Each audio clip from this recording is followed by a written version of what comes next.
Hello बच्चों, let's read the question. So the question is write the acronym laser in expanded form. पहले तो मुझे laser का क्या बताना है, फुल फॉर्म बताना है.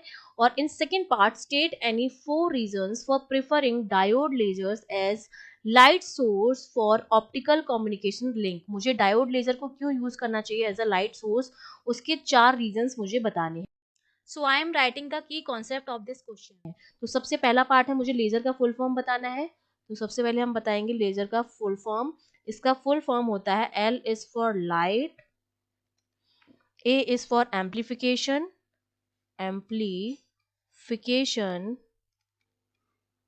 S is for stimulated by, stimulated, E is for emission and R is for radiation. तो ये मेरा हो गया लेजर का full form LASE and this is R. ये फुल फॉर्म हो गया.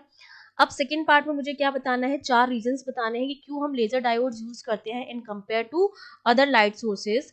तो सबसे पहला रीजन तो हो जाएगा ये हाईली एनर्जेटिक होते हैं. सबसे पहला रीजन हो जाएगा कि जो डायोड लेजर होते हैं वो हाईली एनर्जेटिक होते हैं, हाईली एनर्जेटिक. ठीक है, सबसे पहला रीजन हो गया. दूसरा रीजन हो जाएगा कि ये जो होते हैं वो मोनोक्रोमेटिक होते हैं. ठीक है, मोनोक्रोमेटिक होते हैं. ठीक है. थर्ड रीजन हमारे पास क्या हो जाएगा, कोहेरेंट होते हैं और हाईली डायरेक्शनल होते हैं. ठीक है, एक तो ये होते हैं हमारे पास कोहेरेंट, और फोर्थ में आप लिख सकते हैं ये हाईली डायरेक्शनल भी होते हैं. हाईली डायरेक्शनल मतलब इनकी इंटेंसिटी जो होती है वो क्या होती है, काफी ज्यादा होती है. और रीजंस अगर हम बताना चाहें तो एक तो इनका जो साइज होता है बहुत ही कंपैटिबल होता है ऑप्टिकल फाइबर के साथ. तो एक और रीजन हो जाएगा कि इनका साइज जो होता है that is compatible, compatible with that of optical fibre. ठीक है, जिस ऑप्टिकल फाइबर के साथ हम इसको यूज कर रहे हैं उसके साथ इसका साइज जो होता है बहुत ही कंपैटिबल होता है.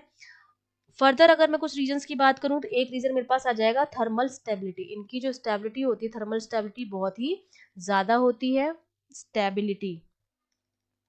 तो ये हमारे पास कुछ रीजंस हो गए हैं जिसकी वजह से हम प्रिफर करते हैं डायोड लेजर्स को as a light source use करना किसी भी कम्युनिकेशन लिंक में. I hope you understood well. All the best.